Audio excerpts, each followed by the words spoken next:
Hello. എടേ ആ എലുമ്പുണ്ടാവും രണ്ട് തോർത്ത് അങ്ങോട്ട് കൊടുത്തയച്ച കുട്ടികളുടെ അടുത്ത്. ഞങ്ങളിവിടെ തോട്ടിൻ്റെ അവിടെ ഉണ്ട്.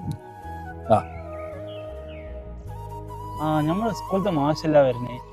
നമ്മൾ ഇന്നത്തെ കാര്യം മാഷിനോട് പറഞ്ഞല്ല. പറയാ മാഷേ, ഒരു കാര്യം പറയണ്ടായിരുന്നു. എന്തായിരുന്നു? അല്ല മാഷ, നിങ്ങൾ ഇതൊന്നും അറിയണില്ലേ? എന്ത്? നിങ്ങൾ കാര്യം പറഞ്ഞാലല്ലേ ഞാൻ അറിയാം. ഇന്നലെ നമ്മുടെ സ്കൂളിലുള്ളൊരു കുട്ടി ഒരു ചെക്കൻ്റെ കൂടെ കാറിൽ കയറി പോണുണ്ട്. അതിന് ഇന്നലെ ഞായറാഴ്ച ആയിരുന്നില്ലേ? സ്കൂളിൽ ലീവായിരുന്നല്ലോ. അതന്നെ. അതിനിവിടെ 1ഉം 2ഉം ട്യൂഷൻ സെന്റർ ഉണ്ടല്ലോ. അതിന് മാഷേ, കുട്ടികൾ ട്യൂഷൻ സെൻ്ററിക്കാന്ന് പറഞ്ഞാൽ പോരും. ഇതിനൊരു പരിഹാരം ഉണ്ടാക്കാം. ഇതൊക്കെ ഒരു പക്വത ഇല്ലാത്ത പ്രായത്തിൽ സംഭവിക്കുന്ന കാര്യങ്ങളാണ്.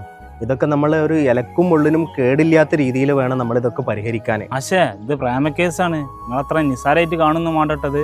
ഈ മനുഷ്യ ശരീരത്തിന് ഭക്ഷണം ആവശ്യമുള്ളതുപോലെ തന്നെ പ്രധാനമാണ് ഇഷ്ടപ്പെട്ടവരുടെ സ്നേഹവും സാമീപ്യവും ഒക്കെ. എന്ത് മാഷങ്ങള് പ്രേമത്തിന് സപ്പോർട്ട് ചെയ്യങ്ങള്? അതിന് ഞാൻ പറയണത് മുഴുവനായിട്ട് നിങ്ങൾ കേൾക്കുമോ? അതിന് മാഷ് പറയട്ടും മിണ്ടാതൊക്കെ. നിങ്ങൾ എന്താ ഒരു അധ്യാപനെ കുറിച്ച് മനസ്സിലാക്കിയിരിക്കുന്നത്? കാള വെറ്റുമെന്ന് കേൾക്കുമ്പോൾ കയറെടുക്കുകയാണോ വേണ്ടത്? തെറ്റും ശരിയും തിരിച്ചറിയാനാവാത്ത പ്രായമാണ് അവരുടേത്. ഇതൊക്കെ ഒരു വിവേകത്തോട് കൂടിയിട്ട് വേണം കൈകാര്യം ചെയ്യാൻ. ഒരു പുരുഷന് ഒരു സ്ത്രീയോടും ഒരു സ്ത്രീക്ക് ഒരു പുരുഷനോടും പ്രണയം തോന്നുന്നതൊക്കെ സ്വാഭാവികമായിട്ടുള്ള കാര്യങ്ങളാണ്. പക്ഷേ അത് കുട്ടികളുടെ കാര്യത്തിൽ അതിര് കടക്കുന്നതും അതിനുള്ള അനാവശ്യ സാഹചര്യങ്ങൾ ഉണ്ടാക്കി കൊടുക്കുന്നത് നമ്മളടങ്ങുന്ന ഈ സമൂഹം തന്നെയാണ്. അതെങ്ങനെ മാഷേ? അതിന് നമ്മുടെ കല, സാഹിത്യം, സിനിമ ഇതൊക്കെ വലിയൊരു ഉദാഹരണങ്ങളല്ലേ? മാത്രമല്ല 90% കുട്ടികളും രക്ഷിതാക്കളുമായിട്ട് അറ്റാച്ച്മെൻ്റ് ഇല്ലാതെ ജീവിക്കുന്ന കുട്ടികളായിട്ടാണ് എനിക്ക് തോന്നിയിട്ടുള്ളത്.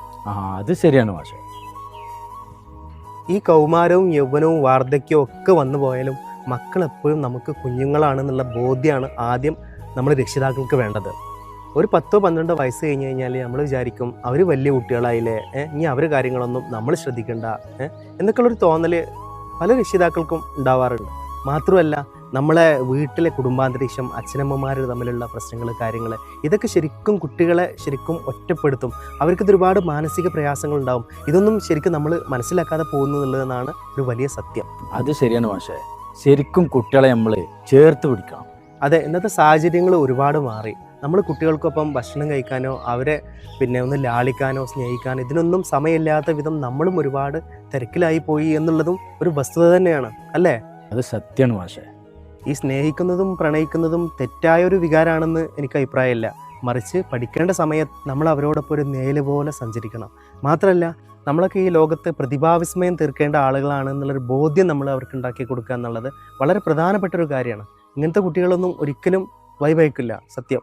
അപ്പോൾ ഞാൻ പറഞ്ഞൊക്കെ നിങ്ങൾക്ക് മനസ്സിലായിട്ടുണ്ടെന്നാണ് ഞാൻ വിചാരിക്കുന്നത്. ഞാൻ പോട്ടെ.